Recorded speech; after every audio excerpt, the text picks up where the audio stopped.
Hello.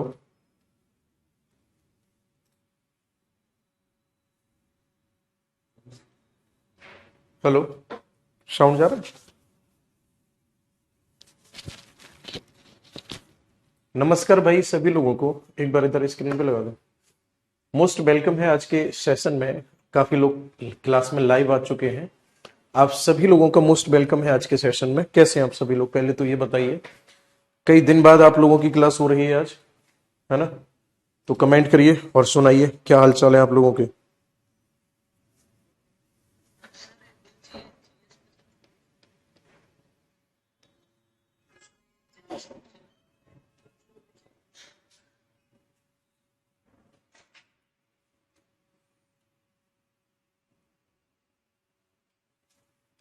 अर्पित कहाँ है? Message किसने किया कि 2 नंबर स्टूडियो में आ जाओ, क्लास का टाइम हो गया? कमेंट ही लगा दे स्क्रीन पे, अजीब सा लग रहा है।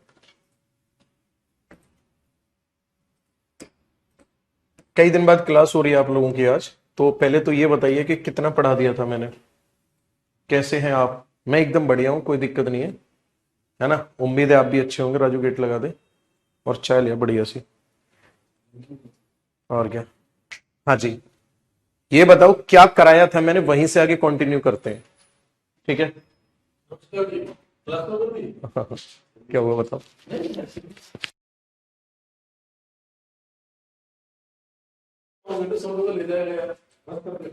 हाँ जी। म्यांमार जो मैंने हेडिंग डलवाया था उसमें कितना करा दिया था? सिडवे पोर्ट करा दिया ना? चलो, आज के सेशन में श्रीलंका की तरफ घुमाते हैं आप लोगों को। एडम्स ब्रिज यानी कि राम सेतु के बारे में आज डिस्कशन करेंगे। और वहीं पर एक और, अगर आप लोगों ने आइलैंड का नाम सुना हो, आइलैंड का नाम है कच्चा थीवू आइलैंड। जो कच्चा थीवू आइलैंड है उसके बारे में भी हम लोग डिस्कशन करेंगे कि क्या मैटर चल रहा है इसके ऊपर। ये सारी बातें हम लोग आज के सेशन में करेंगे। ओके, तो चलिए आप लोग हेडिंग डालिए। उससे पहले बांग्लादेश पढ़ते हैं। हेडिंग डालो जल्दी से, बांग्लादेश।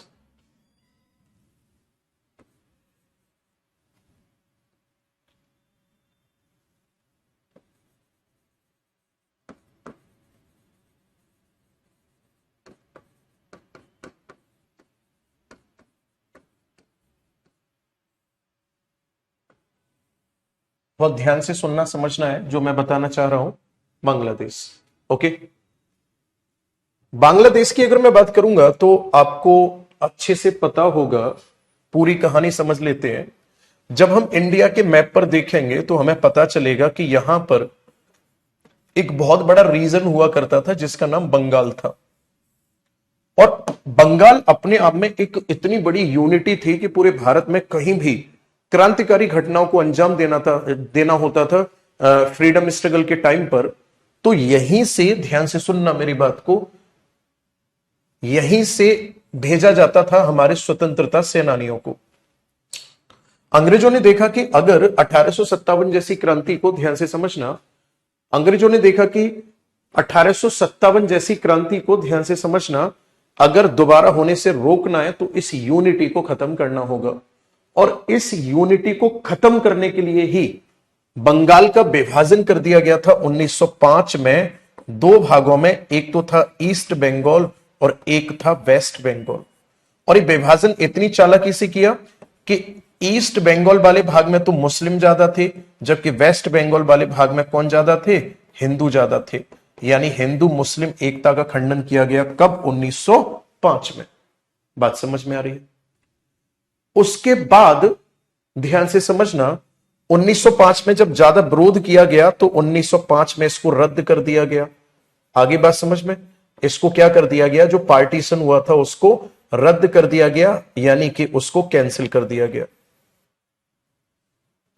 उसके बाद फिर क्या होता है भाई साहब? 1947 में पार्टीशन हुआ हमारे इंडिया का, यानी कि भारत का विभाजन हुआ। और जो भारत का विभाजन हुआ उसमें शर्त यह रखी गई कि जो मुस्लिम बाहुल्य क्षेत्र है ना, जहां पर मुस्लिम ज्यादा है, वो क्षेत्र तो हो जाएगा पाकिस्तान का। और जहां पर हिंदू ज्यादा है, जो हिंदू बाहुल्य क्षेत्र है, वो हो जाएगा किसका? वो हो जाएगा इंडिया का। ये कहा गया किसमें? 1947 के लॉ ऑफ पार्टीशन में, विभाजन के नियम में। तो इस लिहाज से जब देखा गया तो पता चला कि ईस्ट बंगाल में तो मुस्लिम ज्यादा थे, तो ये क्षेत्र चला गया किसके पास? पाकिस्तान के पास। और इसको कहा गया फिर क्या? आंसर होगा आपका ईस्ट पाकिस्तान। बात समझ आ रही है? यानी 1905 में जो ईस्ट बंगाल था, 1947 में वो क्या बन गया? ईस्ट पाकिस्तान बन गया। अब कंडीशन ये थी कि यहां पर ईस्ट पाकिस्तान और यहां पर पाकिस्तान, अब ये अपना शासन कैसे चलाएंगे? तो ये कहने लगे जी बीच भारत में होकर हमें रास्ता दे दो। भारतीयों ने मना कर दिया, दिमाग खराब है, कितने भारत के टुकड़े करेंगे भाई हम, अखंड भारत है, ज्यादा ही तुम्हें दिक्कत थी, तुम्हारा विभाजन कर दिया, अब भारत का विभाजन हम नहीं कर सकते, शासन चलाना है, पानी में होके जाओ इधर से। धीरे धीरे करके यहां के जो लोग थे ये विद्रोही हो गए।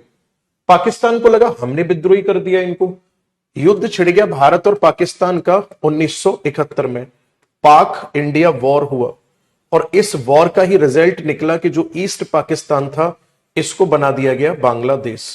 तो फाइनली बांग्लादेश बना कब है? तो आपका आंसर होगा बांग्लादेश बना है 1971 में। बात समझ में आ रही है? बांग्लादेश कब बना है? 1971 में बना है। तो इस बांग्लादेश के बारे में जो मैंने समझाया इसको मैं एज अ नोट्स लिख देता हूं कि बांग्लादेश के बारे में हम क्या लिख सकते हैं। अब तक जो मैंने कहानी बताई इसके बारे में हम इन शॉर्ट ये लिख सकते हैं, ध्यान से सुनना मेरी बात को, कि 1905 से लेकर के 11 तक ये क्या कहलाता था? ईस्ट बंगाल। ठीक है। 1947 से लेकर के 1971 तक क्या कहलाया? ये ईस्ट पाकिस्तान था हमारा ही। और 1971 में फिर क्या बन गया? ये बांग्लादेश। ठीक है। तो अगर कोई आपसे ये पूछता है कि बांग्लादेश की स्थापना कब हुई, आपका आंसर क्या होगा? 1900, है ना, कब हुई? तो आपका आंसर होगा 1971 में हुई। यहां तक पूरी बात क्लियर है? अगले मुद्दे पर आ जाते हैं, ध्यान से सुनना। बांग्लादेश के साथ कौन कौन सी स्टेट ऐसे हैं जो बॉर्डर शेयर करते हैं? एक बार मैप बना लेते हैं इसका, बांग्लादेश का। देखो ध्यान से,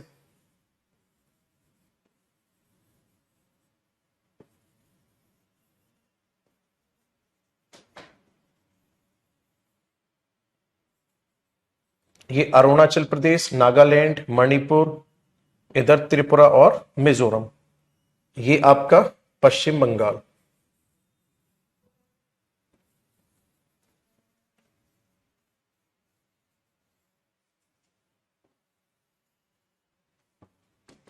देखो ध्यान से, अगर मैं बात करूंगा बांग्लादेश की, तो ये है बांग्लादेश।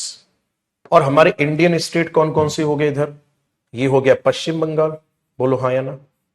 ये पूरा का पूरा यहां तक पश्चिम बंगाल हो गया, कलर कर देता हूं मैं इसमें। ये हो गया जी हमारा पश्चिम बंगाल पूरा का पूरा। उसके बाद में जो हमारा सेकंड स्टेट इससे टच करेगा बॉर्डर, वो है असम। और आप देख पा रहे हो कि असम 2 बार बॉर्डर शेयर करेगा, यहां भी और यहां भी। उसके बाद असम के बाद फिर नेक्स्ट अगर मैं बात करूंगा तो अगला स्टेट जो पड़ेगा वो पड़ेगा, केवल एम लिख रहा हूं मैं, मेघालय। मेघालय के बाद फिर नेक्स्ट अगर मैं बात करूंगा तो एक स्टेट ये रहा और एक स्टेट ये रहा। कौन कौन से स्टेट बॉर्डर शेयर करेंगे? तो इसके बाद ये है भाई साहब मिजोरम, और ये वाला जो स्टेट है इसका नाम है त्रिपुरा। एक बार कमेंट में मुझे लिखेंगे, ध्यान से सुनना। 1911 से 47 के बीच में क्या था? 1911 से 47 के बीच में ईस्ट बंगाल नाम ही रहा था, मतलब बंगाल ही हो गया था वो, एक तरह से आप ऐसे समझ लो। ठीक है। तो एक बार स्टेट के नाम कमेंट में लिखेंगे, कौन कौन से स्टेट बताए मैंने। इसके साथ जो बॉर्डर शेयर करते हैं वो है वेस्ट बंगाल। उससे आगे बढ़ेंगे तो असम है, और उससे आगे बढ़ेंगे तो मेघालय है, और आगे जाएंगे तो त्रिपुरा है, और आगे जाएंगे तो मिजोरम है। आगे बात समझ में? यहां से लेकर के यहां तक कितने किलोमीटर का डिस्टेंस है? तो जो ये बॉर्डर लेंथ है ये है लगभग 4096 किलोमीटर। बात समझ आ रही है? और इतनी लंबाई के साथ मेरी बात को बहुत गौर से सुनना, इतनी लंबाई के साथ ये शेयर करता है लॉन्गेस्ट बॉर्डर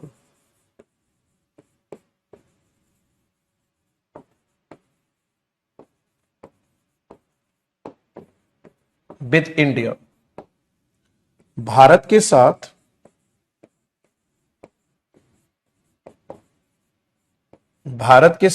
सबसे लंबी, भारत के साथ सबसे लंबी सीमा साझा करता है।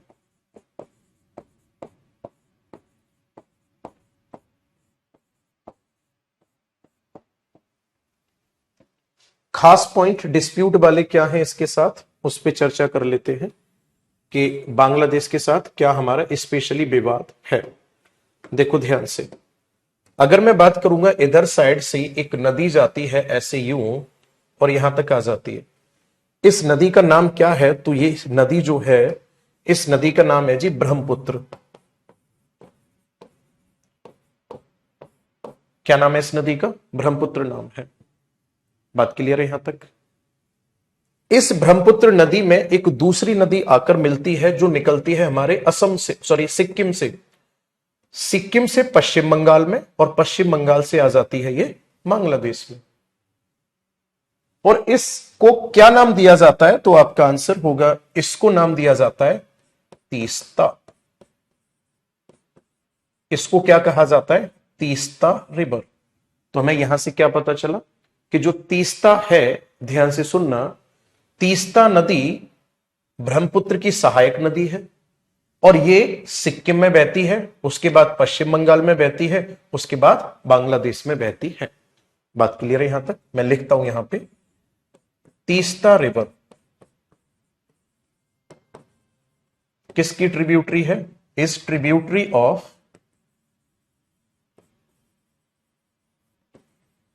किसकी? Is tributary of Brahmaputra.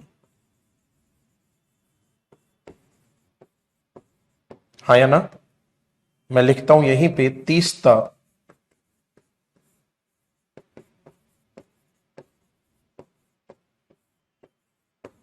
Brahmaputra की सहायक नदी है।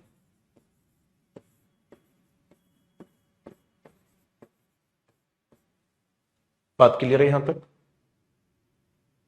ब्रह्मपुत्र की सहायक नदी है। अब मेरी बात को बहुत ध्यान से सुनना, तीस्ता नदी पर विवाद उत्पन्न क्यों हुआ? बांग्लादेश ने कहा कि बेशक ये नदी सिक्किम से निकल रही है, मैं लिख देता हूं कहां कहां जाती है ये नदी, सिक्किम में,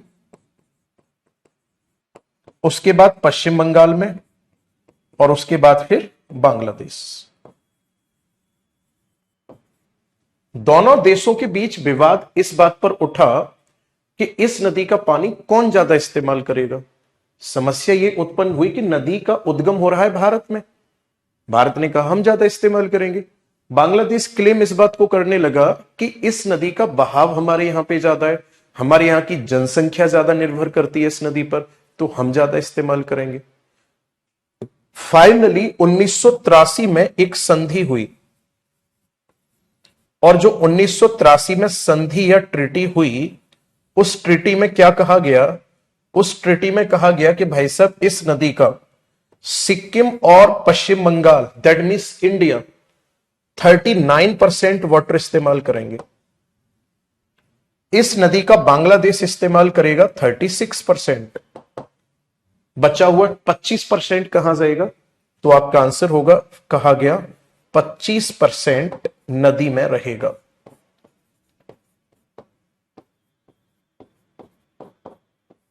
पच्चीस प्रतिशत किस में रहेगा? नदी में रहेगा। अब यहां से क्या क्वेश्चन एग्जाम में आ सकता है? तो आपका आंसर होगा, यहां से प्रश्न कुछ इस टाइप से पूछा जा सकता है कि कौन सी नदी भारत और बांग्लादेश के बीच लगातार विवाद में रहती है? आपका आंसर होगा तीस्ता नदी।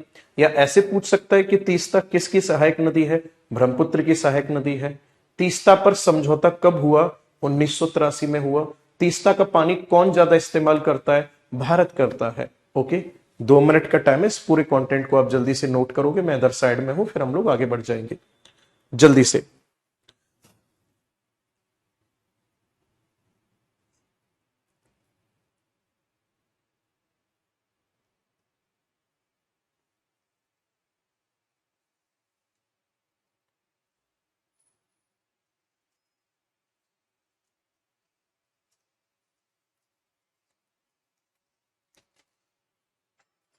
किसने बनाई चाय? ओके,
आगे बढ़े, चलो आगे बढ़ते हैं, एक और नदी के बारे में चर्चा करते हैं जो इन दोनों देशों के बीच विवादित है।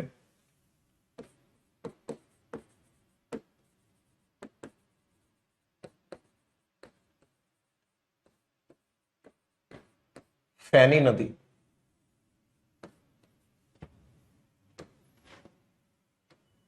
फैनी रिवर की अगर मैं बात करूंगा तो ये इसका ओरिजिन कहां से होता है?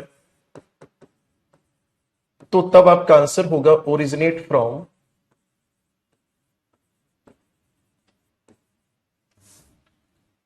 त्रिपुरा। राइट, ये कहां से निकलती है? तो त्रिपुरा से इसका उद्गम होता है।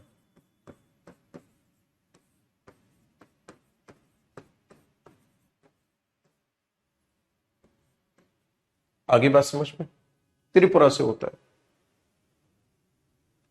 और त्रिपुरा से उद्गम होने के बाद ये नदी कहां चली जाती है? त्रिपुरा से फिर ये नदी जाती है बांग्लादेश में।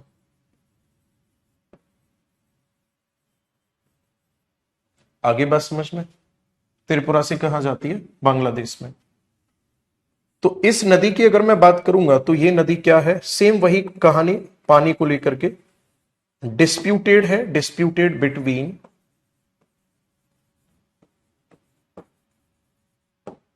India and Bangladesh.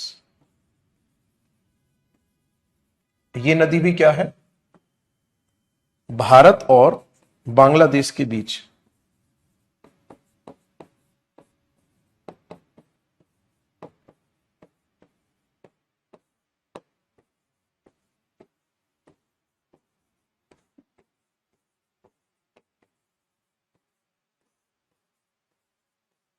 विवादित है। भारत और बांग्लादेश के बीच क्या है? ये विवादित है। बात बराबर है यहां तक?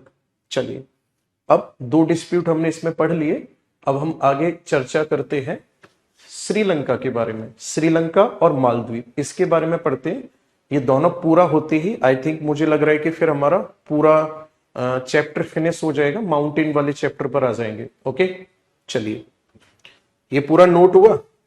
श्रीलंका की बात करते हैं, और मैं बार बार समझाता हूं आपको, साथ के साथ अपने नोट्स भी बनाने। श्रीलंका पर आ जाते हैं। सर, आप सभी लोगों ने बड़े ही आसान तरीके से देखा होगा, समझा होगा श्रीलंका के बारे में, बाकी मैं समझाने की पूरी पूरी कोशिश करता हूं।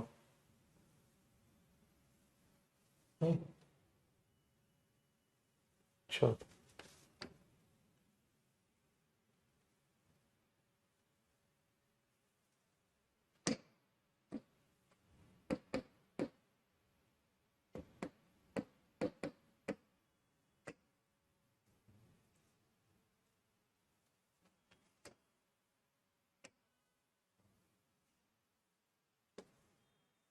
देखो,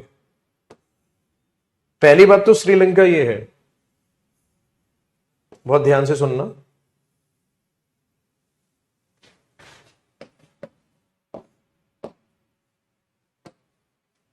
ये हो गया आपका श्रीलंका। अब आप एक चीज नोटिस करो, यहां श्रीलंका के इस पूरे के पूरे क्षेत्र में क्या है, यहां पूरे के पूरे क्षेत्र में पानी है या नहीं है? तो क्या मैं इस बात को ऐसे कह सकता हूं कि जो श्रीलंका है वो एक आइलैंड है या एक आइलैंडिक कंट्री है? कहा जा सकता है या नहीं? बिल्कुल कहा जा सकता है भाई। हम इस बात को कह सकते हैं कि जो श्रीलंका है, ये श्रीलंका एक द्वीपीय देश है। श्रीलंका क्या है? एक द्वीपीय देश है। क्लियर है जी? बहुत अच्छी बात। अब ध्यान से समझना, इसी में अगला पॉइंट होगा श्रीलंका में, जो आप देख पा रहे हो। श्रीलंका के साथ भारत की क्या स्थिति है? अब आगे से स्थिति को देखो, बहुत ध्यान से सुनना। यहां पे हमारे इंडिया का एक आइलैंड पड़ता है, ये तो ऊपर पानी भरा हुआ है, यहां पे पड़ती है पाक वे, इधर पड़ती है मन्नार वे, गल्फ,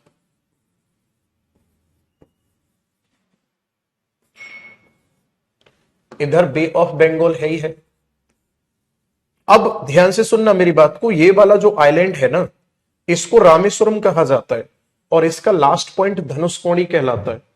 श्रीलंका का जो ये आइलैंड है, इसको मन्नार आइलैंड बोला जाता है और इसका जो स्टार्टिंग पॉइंट है, इसका नाम है तलाई मन्नार। आगे बात समझ में, इसका नाम क्या है? तलाई मन्नार। और भारत का जो आइलैंड है, इसका नाम क्या है यहां पे? इसका नाम है धनुषकोडी। जो लास्ट पॉइंट है, इसका नाम क्या है? धनुषकोडी।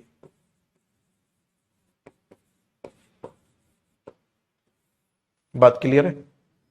ये तो हो गया हमारे इंडिया का और ये हो गया श्रीलंका का। इन दोनों के बीच में ही यहां पर कभी राम सेतु हुआ करता था। बात समझ आ रही है? इनके बीच में क्या है? राम सेतु हुआ करता था। इस बात के एविडेंस मिलते हैं कि राम सेतु होता था, ना कि राम सेतु प्रेजेंट में है। पूरी बात समझ आई? अब ध्यान से सुनना, ये दोनों देश एक स्ट्रेट है जिसका नाम है पाक स्ट्रेट। दोनों ही देश ऐसे हैं जो कि पाक जल संधि द्वारा अलग होते हैं। अब सबसे पहले यही समझ लेते हैं कि पाक और स्ट्रेट दोनों, ये जो मैंने शब्द लिख रखे हैं, इनका मतलब क्या है। पहली बात तो पाक जो है वो ये मद्रास प्रेसिडेंसी जो हुआ करती थी, यानी कि आप सीधा सीधा यूं कह लो कि इस क्षेत्र में एक अंग्रेज अधिकारी हुआ करता था पाक नाम से, पाकिस्तान से कोई लेना देना नहीं है। सेकंड वर्ड लिख रखा है मैंने स्ट्रेट, जिसका हिंदी में अर्थ होता है जल डमरू मध्य या जल संधि। तो सबसे पहले फिर हम यही सीखते हैं कि जो स्ट्रेट होता है वो स्ट्रेट होता क्या है। श्रीलंका हेडिंग डाल लेते हैं, लगे हाथ।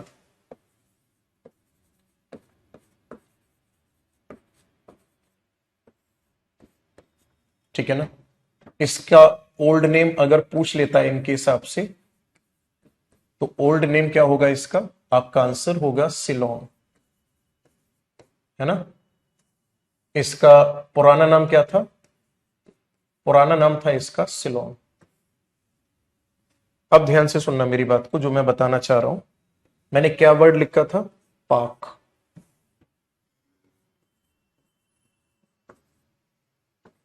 और एक वर्ड स्ट्रेट। पाक जल संधि। क्लियर है जी? इसको एक एक करके समझ लेते हैं। पाक कौन है और जल संधि कौन है? तो पाक तो था एक ब्रिटिश ऑफिसर,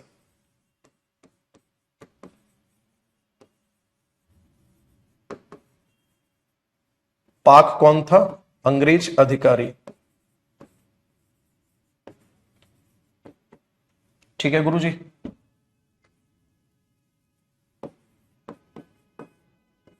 क्लियर है जी?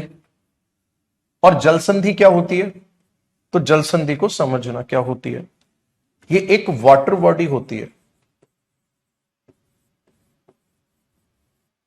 ये क्या होती है? वाटर बॉडी होती है, राइट।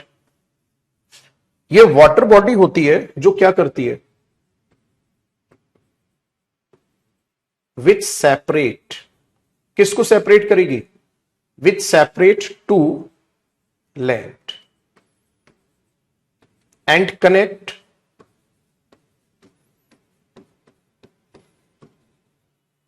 To water. इंग्लिश वालों डेफिनेशन समझ आई? यानी पानी होता है, ये क्या है? मैं हिंदी में लिखता हूं, जलीय भाग है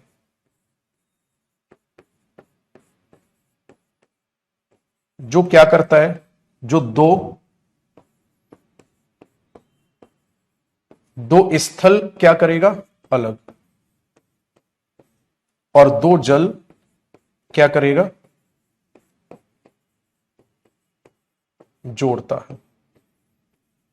ये परिभाषा होती है जल संधि की। बात क्लियर है यहां तक? एक एक चीज बोर्ड पे लिख रहा हूं, कान तोड़ दूंगा अगर किसी ने का समझ नहीं आ रहा तो। जलीय भाग है, कैसे है इस बात को समझते। जैसे मैं एग्जांपल से समझाता हूं। यहां अगर मैं बात करूंगा तो आप लोगों ने, काफी लोगों ने नाम सुन रखा होगा अलास्का, सबने सुना हुआ है ना? और एक आप लोगों ने नाम सुना होगा रसिया। तो ये दोनों स्थल वाले भाग हो गए, हाँ या ना? इनके पास में यहां नीचे की तरफ एक सागर पड़ता है, और जो सागर है इस सागर का नाम है बेरिंग सी। सागर का नाम क्या है? बेरिंग सी। और इसी के ऊपर एक सागर है यह, इस सागर का नाम क्या है? आपका आंसर होगा, इस सागर का नाम है चुक्की सी, चुक्की सागर। तो बहुत ध्यान से सुनना समझना, ये यहां से लेकर के यहां तक का जो बीच का भाग है ये वाला पानी का, यहां जो पानी भरा हुआ है, इसी पानी वाले भाग को कहा जाता है बेरिंग जल संधि। क्या कहा जाता है? बेरिंग जल संधि। बात समझ में आई? क्या कहा जाता है इसको? बेरिंग जल संधि। तो मुझे एक बात बताओ, बेरिंग जल संधि रसिया और अलास्का को जोड़ेगी या अलग करेगी? आपका तुरंत आंसर होगा अलग करेगी। इस चीज को और एग्जांपल से समझाता हूं। पानी वाला भाग हमेशा दो स्थलों को अलग करेगा, चाहे वो जल संधि हो। और सेम ऐसे ही एक और भाग आप पढ़ोगे, जल संधि का ही छोटा रूप, जहां वाटर मूवमेंट की कंडीशन में होता है, उसे चैनल कहा जाता है। जैसे 8 degree channel, 9 degree channel, Mozambique channel, there are so many channels found in the world. तो जल संधि का ही एक दूसरा रूप चैनल कहलाता है। ये जलीय भाग हैं जो हमेशा स्थल को अलग करेंगे। बिल्कुल वैसे जैसे आपका खेत है गांव में, हम सब लोग उसी कल्चर से बिलोंग करते हैं, गांव वाले से। मैं भी गांव में खूब रहा हूं और आज भी रहता हूं। आपका खेत है, मेरा खेत है, हम दोनों के खेत के बीच में अगर कोई नहर जा रही है, तो वो नहर हम दोनों को खेत को जोड़ रही है या अलग कर रही है? आप बोलोगे सर अलग कर रही है, तो बस समझ लो वही जल संधि है। हाँ है ना? वही क्या है? जल संधि है। क्लियर है जी? पूरा मैंने अच्छे से आप लोगों को विद डेफिनेशन समझा दिया। तो पाक स्ट्रेट की अगर मैं बात करूंगा तो पाक स्ट्रेट क्या करती है सर? आप सीधा सीधा लिख दोगे यहां पे, पाक स्ट्रेट क्या करती है? सेपरेट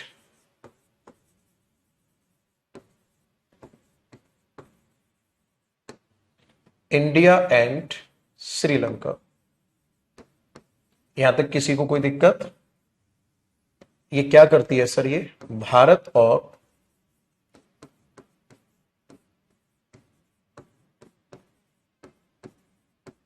श्रीलंका को अलग करती है।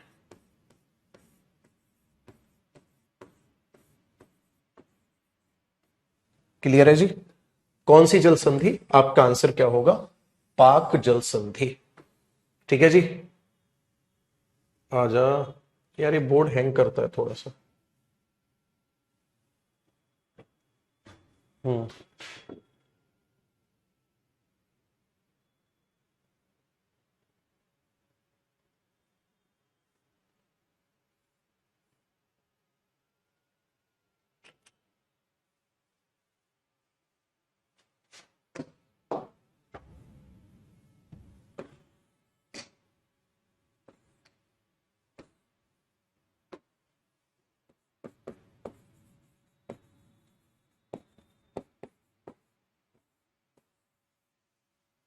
इधर मैप पर देखो, जो मैं मैप बना रहा हूं उस पर फोकस करते।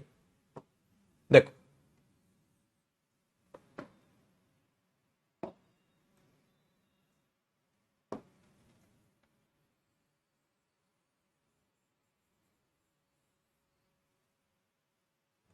ठीक है, ये तो हमारा कंट्री हो गया इंडिया। मैप पर फोकस करना बहुत अच्छे से।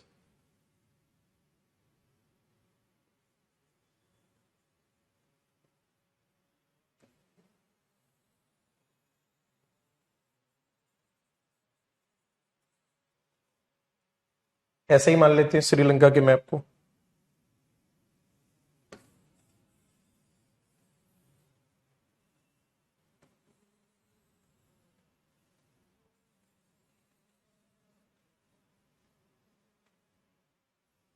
अब देखो ध्यान से, जो ये आइलैंड है ये हमारे भारत का है। इसके दो नाम हैं, या तो आप बोलोगे पम्मन या फिर आप बोलोगे रामेश्वरम।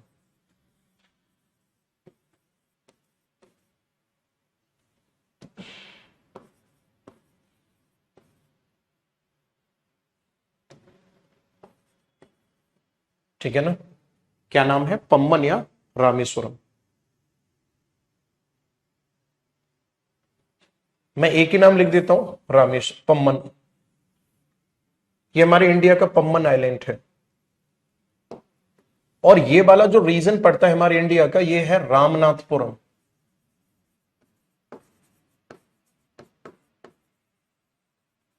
और सबको पता है ये कौन सी स्टेट में आएगा, तमिलनाडु में आएगा। तो इस पम्मन आइलैंड तक पहुंचने के लिए यहां पानी में पुल बनाकर तैयार किया गया है, और इसकी लंबाई है 2 किलोमीटर। और इस पुल को कहा जाता है पम्मन पुल। क्या कहा जाता है इसको, पम्मन पुल कहा जाता है। मतलब अगर आप घूमना चाहते हो इंडिया में लास्ट पॉइंट तक, और इस वाले पॉइंट को कहा जाता है धनुषकोडी। क्या कहा जाता है इसको, धनुषकोडी कहा जाता है। ठीक है जी। अगर आप धनुषकोडी तक जाना चाहते हो तो तमिलनाडु में जाने के बाद आपको ट्रेन पकड़नी पड़ेगी, जो कि समुद्र में पुल पर होते हुए जाती है। बात क्लियर है यहां तक। और इधर श्रीलंका का ये आइलैंड है, और श्रीलंका का जो यहां पर ये आइलैंड है, इस आइलैंड को क्या कहा जाता है, मैं यहां पे बना देता हूं इसको। यहां पर ऐसे ये आइलैंड है। श्रीलंका वाले आइलैंड का नाम है, ध्यान से सुनना, इसका नाम है तलाई मन्नार पॉइंट का।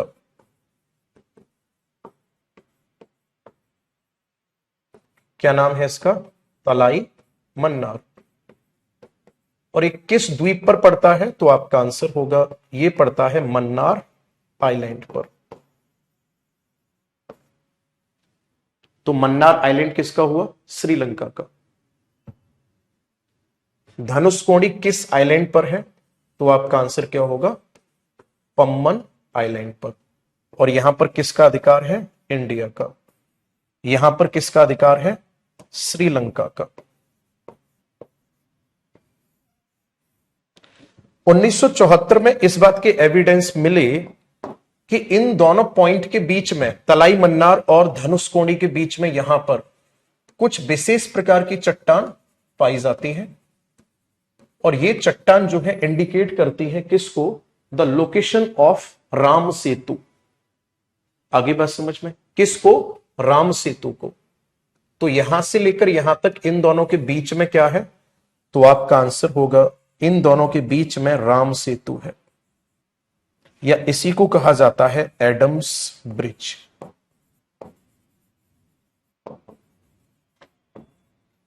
इन दोनों के बीच में है राम सेतु या आदम पुल।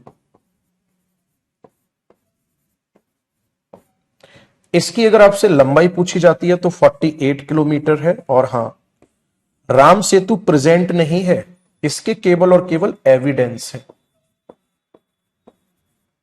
केवल साक्ष्य है। कि यहां पर ऐसा कुछ था। पहले सारे लोग कमेंट में आओ और ये बताओ मजा आ रहा है या नहीं, एक एक चीज क्लियर होती जा रही है।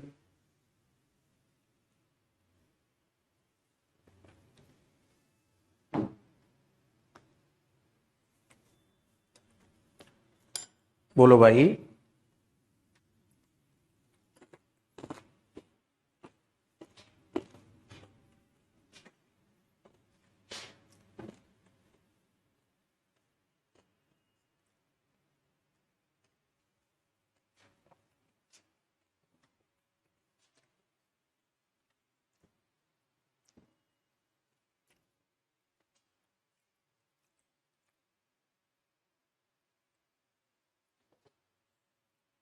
पक्का? Very good. तो हमें फाइनली ये पता चला कि राम सेतु या एडम्स ब्रिज 48 किलोमीटर जिसकी लंबाई है वो धनुषकोडी और तलाई मन्नार के बीच में स्थित था, प्रेजेंट में नहीं है। अब आप बोलोगे एडम का मतलब क्या है? ये भी एक अंग्रेज था। ये भी क्या था? एक अंग्रेज था, है ना। ये कौन था? एक अंग्रेज अधिकारी था। तो ये तो कनेक्टिविटी होगी कि दोनों देश के बीच में क्या स्थिति है। अब यहां पे कई बार क्वेश्चन और पूछ लेता है, जैसे श्रीलंका में ये वाला जो पॉइंट है इसको कहा जाता है जाफना। क्या कहा जाता है? जाफना। और जो ये पाक स्ट्रेट वाला रीजन है, मैं इसको थोड़ा सा रफ करूंगा। यहीं पर एक आइलैंड पड़ता है थोड़ा सा ऊपर की तरफ। पहला पॉइंट ये और दूसरा ये, इन दोनों को मैं इधर समझाता हूं ये क्या है, ठीक है ना। देखो ध्यान से,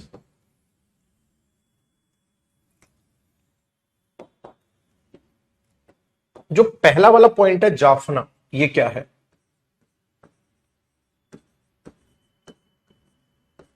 जाफना की अगर मैं बात करूंगा तो ये है एक पेनिनसुला ऑफ श्रीलंका। ये क्या है? श्रीलंका का प्रायद्वीप है। प्रायद्वीप क्या होता है पिछली क्लासों में हम लोग ऑलरेडी चर्चा कर चुके हैं, हाँ है ना। क्लियर?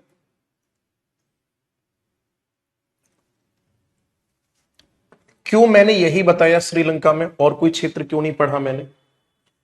एक्चुअल में जाफना में एक संगठन हुआ करता था। इस संगठन का नाम था लिट्टे।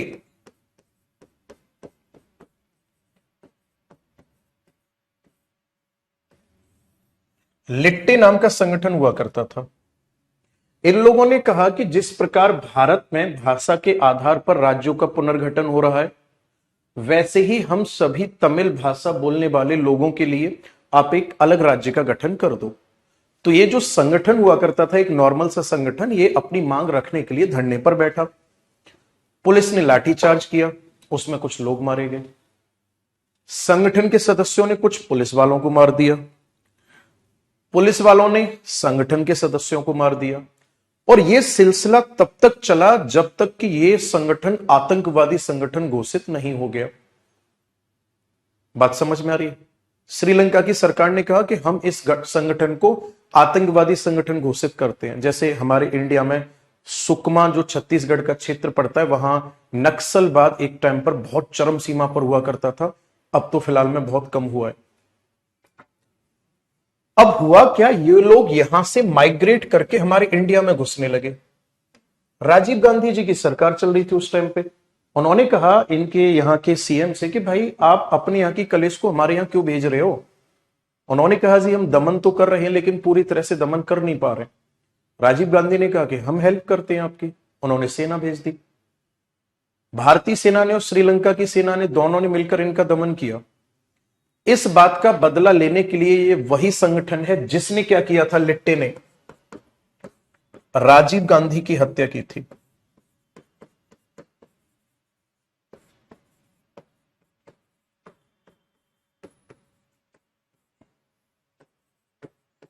इस संगठन ने क्या की थी? राजीव गांधी की हत्या की थी। आपसे एग्जाम में ये तो नहीं पूछेगा कि राजीव गांधी की हत्या किस संगठन ने की। क्लास में क्या हो गया देखने को? आपसे ये तो नहीं पूछेगा कि राजीव गांधी जी की हत्या किसने की, किस संगठन ने की। हाँ, लेकिन ये जरूर पूछ लेता है बस एक लाइन में कि जाफना प्रायद्वीप कहां का है। तो आपका आंसर क्या होगा? जाफना प्रायद्वीप जो है वो किसका है? तो आपका आंसर होगा ये श्रीलंका का है। और किसके लिए फेमस है? तो आपका आंसर होगा ये फेमस नहीं इनफेमस बोलोगे आप।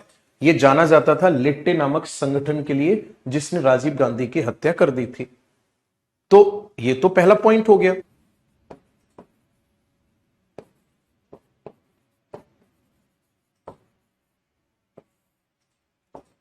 कच्चा थीबू द्वीप एक आइलैंड हुआ करता था यहां, ठीक है ना।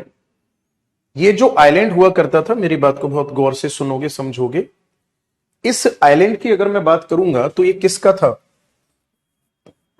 तो आप एक लाइन में यहां लिख सकते हो, फोन में चला के देख राजू चल रही है नहीं। It was Indian island.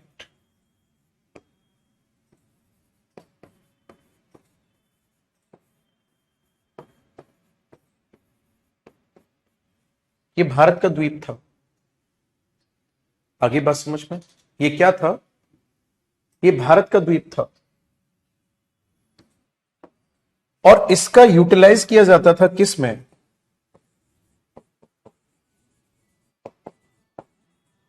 ये बहुत ही अच्छा एक फिशिंग पॉइंट माना जाता है और यहां पर मछली के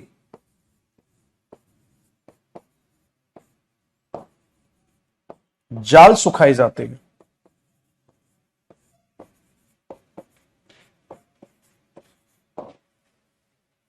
क्या होता है यहां पे?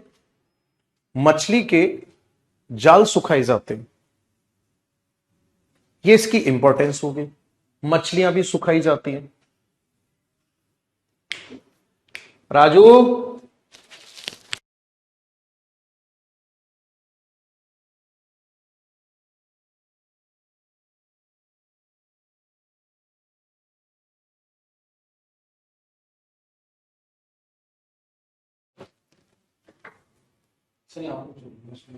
देखिए कि उसमें चल रही है, चल रही है सही। तो मछलियां सुखाई जाती थी इस आइलैंड पर और मछलियां पकड़ी भी जाती थी इस आइलैंड से। अब हुआ क्या? श्रीलंका की सरकार से बातचीत हुई होगी। इंदिरा गांधी की सरकार चल रही थी उस टाइम पे। बिना किसी संविधान संशोधन के, बिना किसी संविधान संशोधन के इस क्षेत्र को श्रीलंका को दे दिया।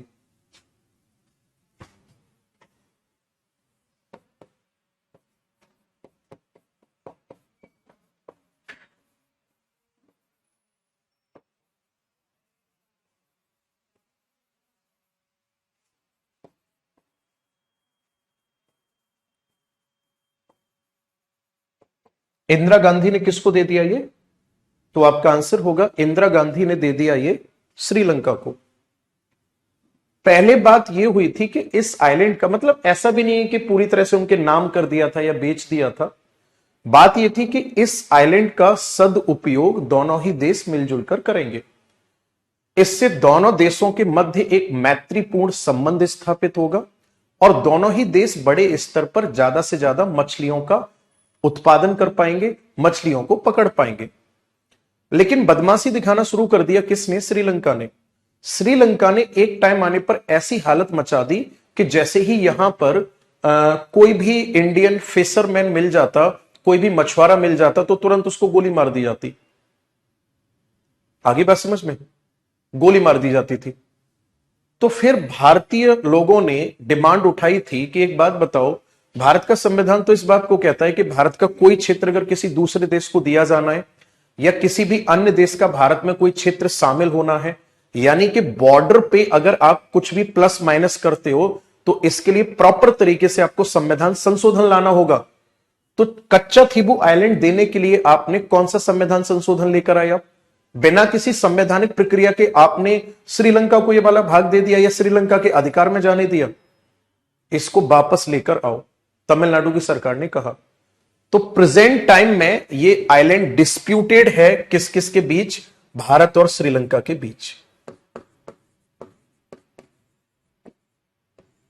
विवादित है। किस किस के बीच? भारत और श्रीलंका के बीच।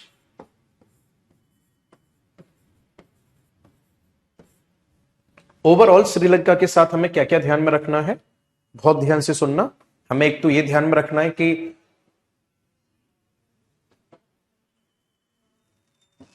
एक तो आपको यह ध्यान में रखना है कि राम सेतु के एविडेंस किस किस के बीच देखने को मिलते हैं। आपका आंसर होगा Mannar island of Sri Lanka and Pamban island of India. दूसरा आपको यह भी ध्यान में रखना है कि पाक स्टेट किस किस को अलग करता है। आपका आंसर होगा भारत और श्रीलंका को अलग करता है। और अगला पॉइंट, जाफना पेनिनसुला कहां का है? आपका आंसर होगा श्रीलंका का है।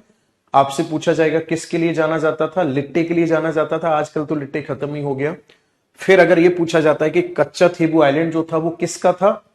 इंडिया का था। प्रेजेंट टाइम में किसके अधिकार में है? श्रीलंका के में है। और यह विवादित है भारत और श्रीलंका के मध्य। अगला हेडिंग डालो जल्दी से, मालदीव।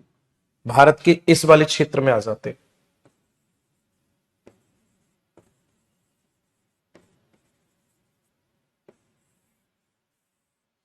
मालदीव के बारे में पढ़ते। ठीक है, मालदीव के बारे में पढ़ते। एक बार सारे लोग कमेंट करेंगे क्लास ठीक चल रही है ना? चलिए हेडिंग डालो।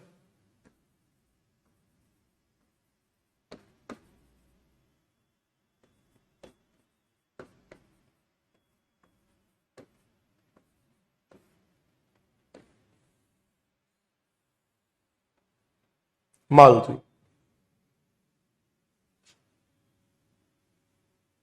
देखो ध्यान से,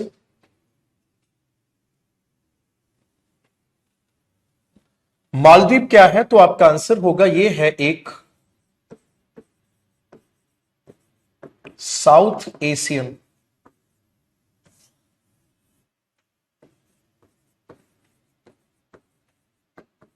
आइलैंडिक कंट्री।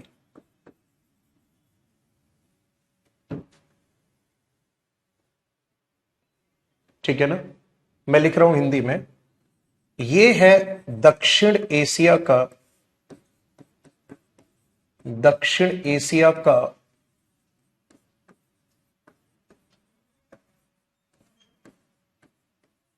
द्वीपीय देश। क्या समझे इससे? इससे हमें यह समझने को मिला कि मालदीव दक्षिण एशिया के अंतर्गत आता है और एक द्वीप वाला देश है। अब ध्यान से सुनना, एक सेंटेंस लिख रहा हूं मैं, उसी सेंटेंस को फिर हम लोग एक्सप्लेन करेंगे। ये किसका एग्जाम्पल है?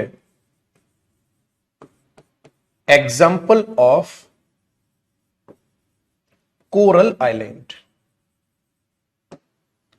ये प्रवाल द्वीप का उदाहरण है।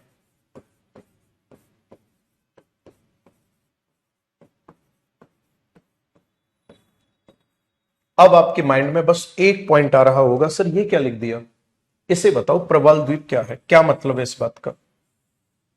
मतलब समझना बहुत ध्यान से।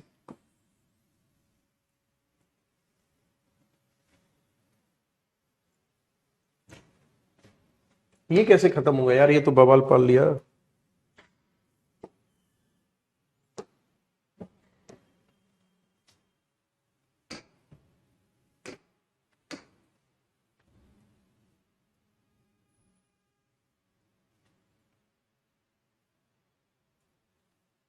हम्म। राजू,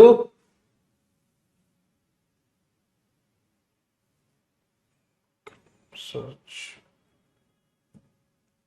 यस। हाँ भाई।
यार एक ही आया राजू,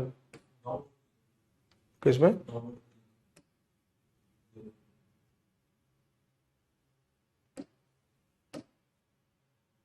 क्या आ गया?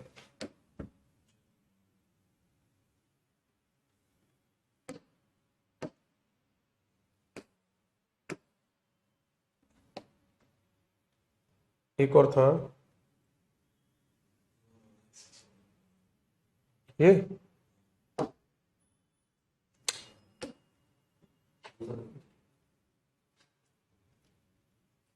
कोई ना, एक काम करते हैं यही दिखा देते हैं।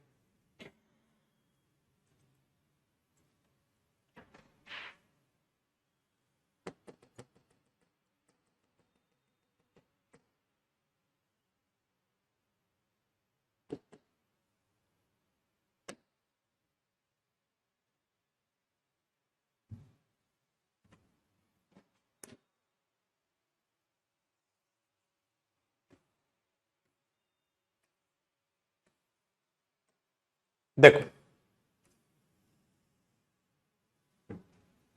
सामने स्क्रीन पर देखो, ये जो स्क्रीन पर आपको दिख रहा है ना, ये है क्या? स्क्रीन पर जो आपको दिख रहा है ये एक समुद्री जीव है जो कैल्शियम कार्बोनेट भी रिलीज करता है।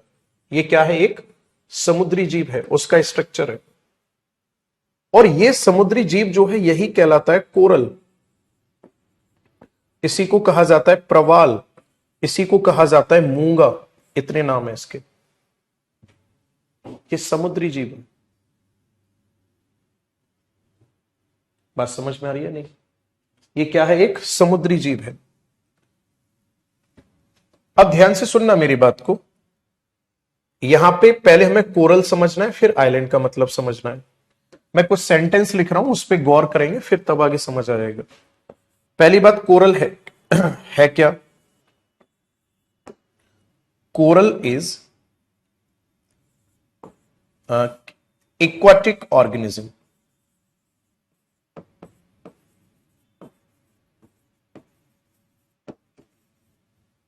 जो प्रवाल है, प्रवाल क्या है?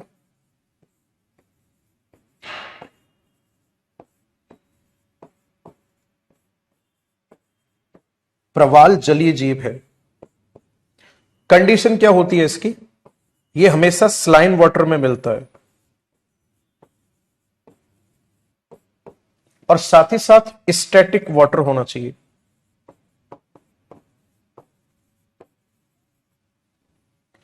यानी कि लवणीय जल में मिलता है, और स्थिर जल होना चाहिए। इससे हमें क्या पता चलता है? नदियों का जहां एंड होता है वहां पर यह सब देखने को नहीं मिलेगा। दूसरी बात, वाटर ज्यादा डीप नहीं होना चाहिए, सैलो वाटर होना चाहिए, यानी कि कम गहरा पानी हो।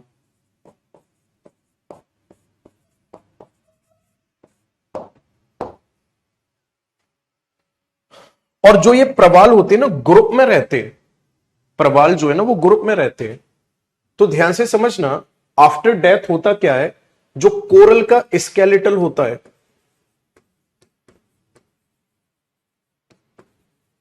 इस कोरल का स्केलेटल डिपोजिशन होता है अगेन एंड अगेन।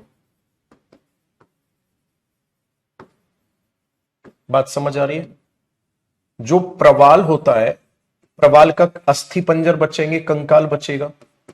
उस कंकाल का बार बार जमाव होता है, पीढ़ी दर पीढ़ी वहीं रहते हैं और एक दूसरे के ऊपर जमते चले जाते हैं। बात समझ में आ गई?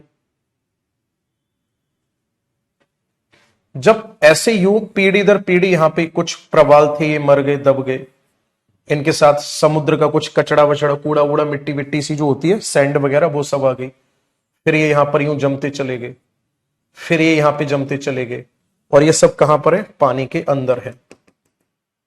तो जब यही एक स्थल का रूप धारण कर लेते हैं तो इसी से फिर बनता है आइलैंड, और वही कहलाता है कोरल आइलैंड। तो अगर आपसे ये पूछा जाता है कि कोरल आइलैंड बनता कैसे है, कोरल के बारे में और डिटेल में पढ़ाऊंगा मैं ओशियन के साथ। What is the meaning of coral fringing, coral bleaching, कैसे रहती हैं ये, क्या करते हैं, है ना, वो सब ओशियन वाले चैप्टर में।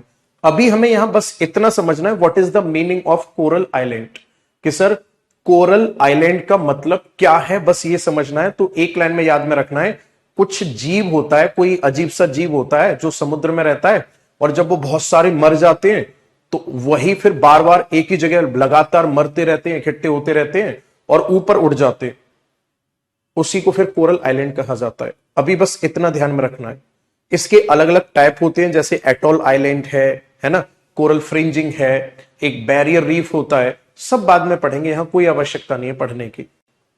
मैं बस आपको एक बात बताना चाहूंगा यहां पे कि जो हमारा अरब सागर है, अरब सागर वाले क्षेत्र में क्या स्थिति बनती है, ध्यान से सुनना।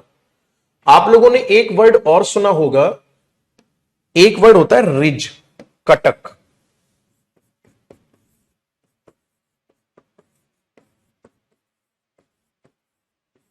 इसका मतलब होता है mountain, mountain under ocean water. Cuttack का मतलब क्या होता है, महासागरीय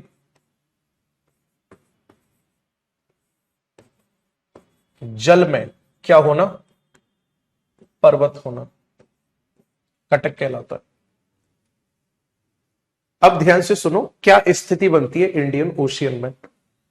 इंडियन ओशियन में सर कंडीशन कुछ ये है कि ये पानी भरा हुआ है।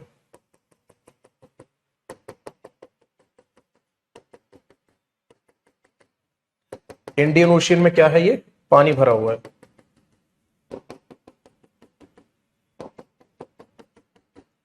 ठीक है जी। और इस पानी के अंदर एक कटक है।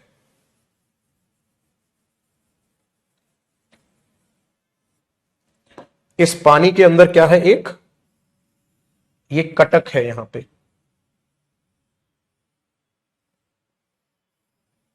पानी के अंदर एक पहाड़ी है, ऐसे ही। और आपसे पूछा जाएगा कि इस कटक का नाम क्या है भाई, तो आप क्या नाम बताओगे इसका, लक्कडीव रिज।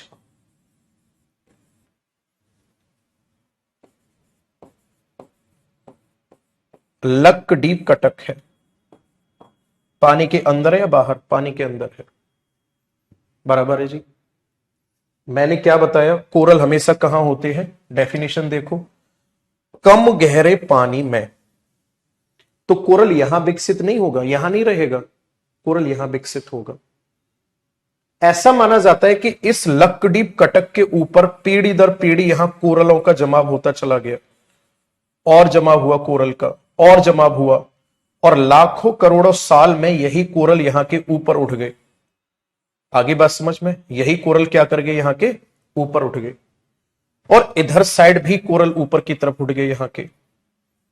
आगे बात समझ में, दोनों तरफ से क्या हुआ, जो कोरल थे यहां के ऊपर उठ गए और इनका जमाव होता चला गया। तो इसी से बन गए कोरल आइलैंड। कहां, इंडियन ओशियन में, अरब सागर वाले क्षेत्र में। तो ऐसा माना जाता है कि ये क्या है, मैं लिख देता हूं यहां पे, ये क्या चीज है, ये है प्रवाल जमाव। ये क्या है, प्रवाल का जमाव। बात समझ में आ रही है, यानी कि मरते चले गए, जमते चले गए, मरते चले गए, जमते चले गए। कमेंट रिफ्रेश करिए इधर। और जब इससे आइलैंड बना तो इसी आइलैंड के ऊपर यहां पर है लक्षद्वीप। क्या है यहां पर, लक्षद्वीप, भारत का। और यहां पर है मालद्वीप। लक्षद्वीप और मालद्वीप। और इन दोनों के बीच में जलीय भाग है एक, यहां पे ये जलीय भाग है, पानी भरा हुआ है। और मैंने बताया था कि जलीय भाग ऐसा जो दो देशों को अलग कर रहा है, वो संभवतया या तो जल संधि होगी, या जल संधि न होकर वो क्या होगा, चैनल होगा। तो इन दोनों के बीच में जो चैनल है उसे कहा जाता है 8 डिग्री चैनल। कितने डिग्री चैनल है? 8 डिग्री चैनल है। तो अगर आपसे क्वेश्चन ये पूछा जाता है कि भारत और मालदीव को कौन अलग करता है, तो आपका आंसर क्या होगा? 8 डिग्री चैनल करता है। और याद रखना, लक्षद्वीप कटक के ऊपर लक्षद्वीप है। यही कारण है कि लक्षद्वीप का पुराना नाम जब आप सर्च करोगे, ओल्ड नेम ऑफ लक्षद्वीप, तो आपको लक्षद्वीप लिखा हुआ मिलेगा। बात समझ में आ रही है? क्या मैं इस बात को ऐसे भी कह सकता हूं कि Maldives and Lakshadweep both are an example of coral island? Maldives और लक्षद्वीप दोनों ही प्रवाल द्वीप का उदाहरण है। बोलो हाँ या ना? क्या मैं ये कह सकता हूं कि ऑन लक्षद्वीप रिज के ऊपर कौन स्थित है? लक्षद्वीप रिज के ऊपर मालदीव और लक्षद्वीप स्थित है। क्या मैं इस बात को कह सकता हूं?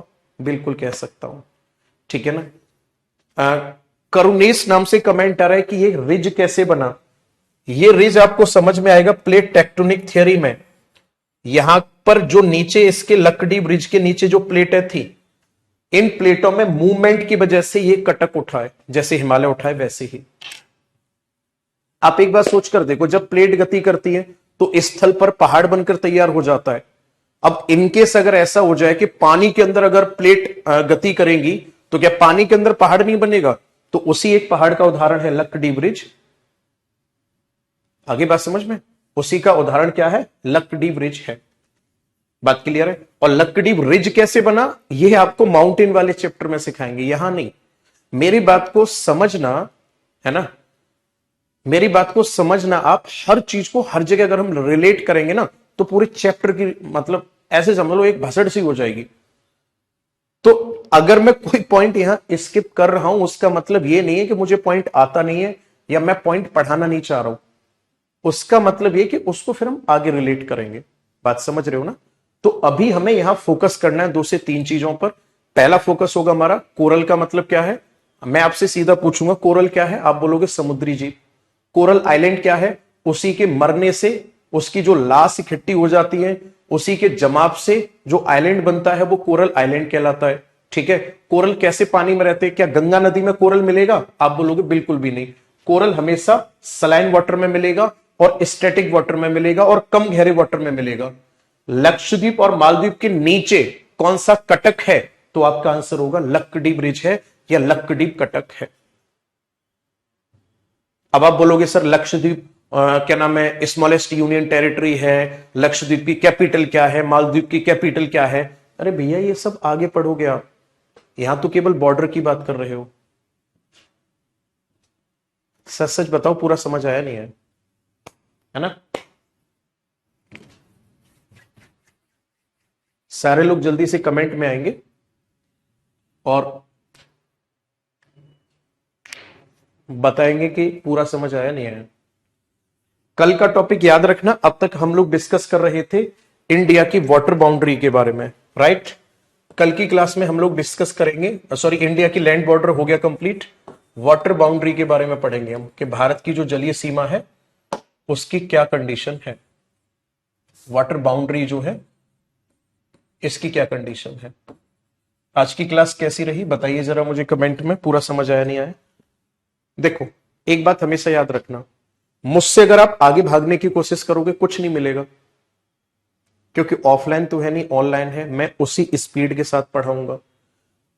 आप कोशिश ये करो कि जो मैं बोर्ड पर लिख रहा हूं वो सारा का सारा आपका क्लियर होना बहुत जरूरी है। आगे बात समझ में? अगर आपका बोर्ड पे लिखा हुआ क्लियर नहीं हुआ तो आपको दिक्कत आएगी आगे, है ना? तो मुझे कहां कौन सा टॉपिक रिलेट करना है वो मेरे ऊपर छोड़ दो। ओके? लक्षद्वीप रिज क्या इंडियन ओशियन में है या अरब सी में है? मेरे दोस्त अरेबियन सी, रेड सी, है ना, गल्फ ऑफ मन्नार, बंगाल की खाड़ी, अंडमान सी, ये सभी के सभी water body ultimately Indian ocean का भाग है। किसका भाग है? ये सभी इंडियन ओशियन का भाग है। बात में समझ में आ रही है या नहीं? तो इसीलिए या तो आप ये लिखो कि लक्षद्वीप रिज इंडियन ओशियन में है, तब भी ठीक है। इंडियन ओशियन में कहां पर है?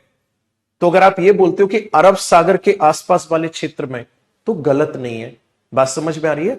सेम वैसे ही जैसे दिल्ली आप पूछोगे कि जी आप कहां से क्लास ले रहे हो, तो मैंने कहा दिल्ली में।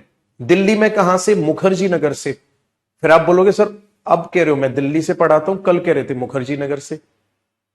एक ही चीज है। आगे बात समझ? सर पाकिस्तान अभी नहीं हुआ है, मुझे याद आ रहा है मैंने पहली क्लास में पढ़ा दिया है। और अगर ऐसा है कि पाकिस्तान और अफगानिस्तान नहीं हुए हैं तो अगली क्लास में पहले ये कराए जाएंगे, ठीक है ना? अफगानिस्तान और पाकिस्तान कराए जाएंगे, उसके बाद में वाटर बाउंड्री कराई जाएगी, उसके बाद में कोशिश करूंगा मैं क्वेश्चन लगवा पाऊंगा आपको। फिर हम लोग बढ़ेंगे नए चैप्टर पे, हिमालय माउंटेन वाले पे। और एक और चीज मैं आपको बता दूं, 0.1% आपको दिक्कत नहीं आने वाली आगे समझने में। जिस दिन दिक्कत आ जाए ना उस दिन कह देना मुझसे। एक तो मैं बार बार ये नहीं मुझे कहने की आदत है कि मैं ऐसा पढ़ाऊंगा वैसा पढ़ाऊंगा, तो इतना हल्के में मत ले जाना कि गुरुजी तो वैसे ही ऊपर ऊपर से करा देंगे। मैं चाहता हूं कि मैं जो कराऊं वो आपको खुद फील हो। अगर मैं खुद ही इस बात को कहूं कि जी मैं इतना बेहतर पढ़ाऊंगा, तो फिर मेरा मेहनत करने का कोई फायदा नहीं है। मेरा उद्देश्य हमेशा रहता है स्टूडेंट को फील कराया जाए कि अंदर ही अंदर वो मुस्कुरा रहा हो कि हाँ मैंने जो पैसा दिया है मैं उससे दोगुना वसूल रहा हूं। दूसरी बात, एक पॉइंट में आपको ऐसा लग सकता है कि सर क्लास थोड़ा सा स्लो चल रही है। इसके पीछे मेरा उद्देश्य यह होता है कि वे स्टूडेंट जो पहली बार तैयारी कर रहे हैं वो भी आसान तरीके से समझ पाए। वो मेरा अपना टीचिंग एप्टीट्यूड है। तो एकदम रिलैक्स होकर, बिंदास होकर आपको पढ़ाई करनी है। और कोशिश ये करनी है कि मैं कुछ अगर पॉइंट आपको बताऊं तो उन पॉइंट पर आप अच्छे से फोकस कर पाओ, खुद भी सर्च कर पाओ कि सर ने जो बताया था वो कितना मैच हो रहा है, क्या है ना? सौरभ का कमेंट आ रहा है लैंडलॉक कंट्री क्या है? लैंडलॉक का मतलब है ये एक देश है, इसके चारों तरफ कोई ना कोई देश है, तो यही लैंडलॉक कहलाएगा, ठीक है? ओके, तो चलिए आज मैंने पूरी पूरी कोशिश की। पाकिस्तान नहीं हुआ है, कराएंगे। मेरे दोस्त क्यों परेशान हो रहे हो? इतना नहीं सोचते।